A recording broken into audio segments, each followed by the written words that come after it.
My name is Dennis Pakullus. This is my 72 VH Charger. My son Shane and I built this car together. He's the fabricator and I was the body man. It took me about 5 years. His job was over in a couple of weeks. It wasn't on my mind, but my son had thought about it. I wanted fuel injection, I wanted rack and pinion steering, I wanted better brakes, because these things are pretty, having driven them over the years, they're pretty woeful in the brake department.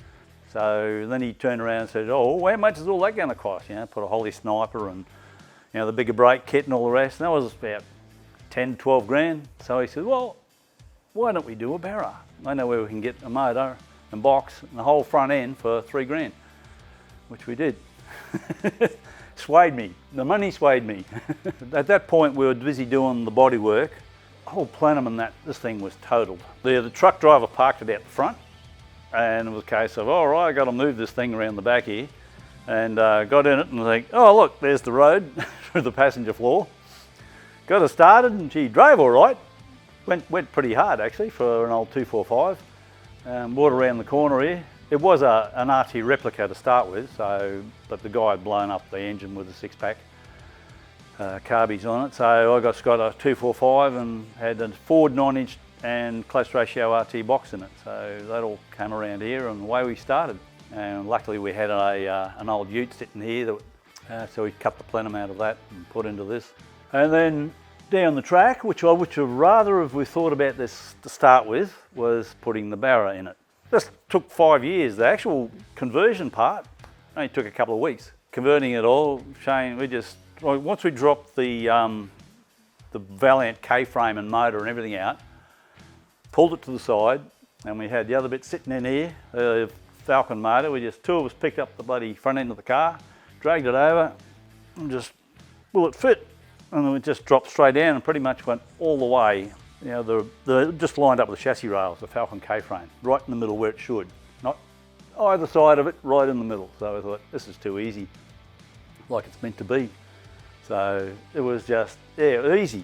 It was all done. So we just got, with all the Falcon running gear, that made it a lot easier on the engineering as well. Quite a few. As you can see, last 2 weekends ago was the 50th anniversary of Charger. We went to, and then last weekend was the Queensland Chrysler show at Rocklea.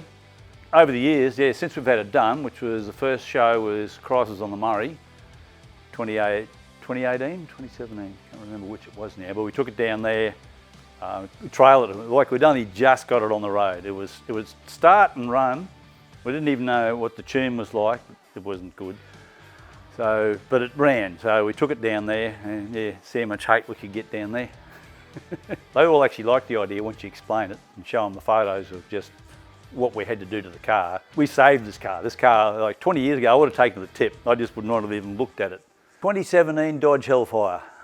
That's the colour, we picked. It was a big argument. He wanted to go, first was the magenta, which to me, being a little bit colourblind, looks pink. And I just couldn't fathom the pink Charger, so that'll stir a few feathers. And then there was the light blue. It's a real nice light blue, but I just don't think it suits a Charger. I think it just needs something to give it some pizzazz. So nearly 300 at the back wheels, horsepower, but the biggest thing is 650 Newton meters. The horsepower varies depending on what dyno you go to, but the torque is usually the same. So it's a big lazy engine and it just pulls heaps of torque. Like 650 is a lot. I don't think I'd even want more horsepower. It's usually a weekly drive. Sometimes I might sit for a couple of weeks if I got it blocked in here. If nothing's here, I can just back it out, take it down the coast usually, go down and visit the daughter and the grandkids, or get some beer down the brewery. Interior's all been redone. We've got the original Valiant Charger rear seats, so I've got all that redone down here. Southeast Auto upholstery, and I got him to do the front seats I picked up because I've got 2 left seats sitting up there in the shed. That's what came with it. It had, don't know why, someone's obviously decided to pinch the right-hand one, so I ended up with 2 left ones, which wasn't any good because you got to reach all the way around to flip it forward. So picked up a set of Mazda MPS seats. This part here, I'm still working out how to cover this up. This is iteration number 2. If you have a look in the Street Machine one, you can see the old set I had around here. I had it sit now to get around that, but it just looked like a bit of an overbite. So, the steering column's not finished. Like, it's still the raw Falcon steering column. I didn't want to put the Falcon cover on it because it's too boxy.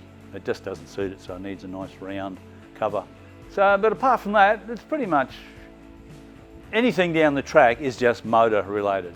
Like, it's just get the valve springs done if I want to up the horsepower finally. Previous, when I started out, I had a 67 VC Valiant. So before I had a little Tirana, but that got into the side of a Morris, so that didn't last. Then we picked up a VC Valiant, and then I went from VC to a 74 Chrysler by Chrysler. That was the newest car I'd owned. I was only 3 years old at the time, but as you're young and stupid, you go and buy these things on the Never Never, and yeah, you pay for it. So then I had a big hiatus from Valiants for a while, having a van and with 4 kids, and then I finally moved on to getting another from this. I'm still keen for like either a CM Regal or a CM like a sedan, or maybe on the 2-door hardtops, but they're getting up there in price. So I'll probably end up with a CM, either Regal or a GLX Sports Pack, something like that, just to play with. But it might still end up with the same engine in it.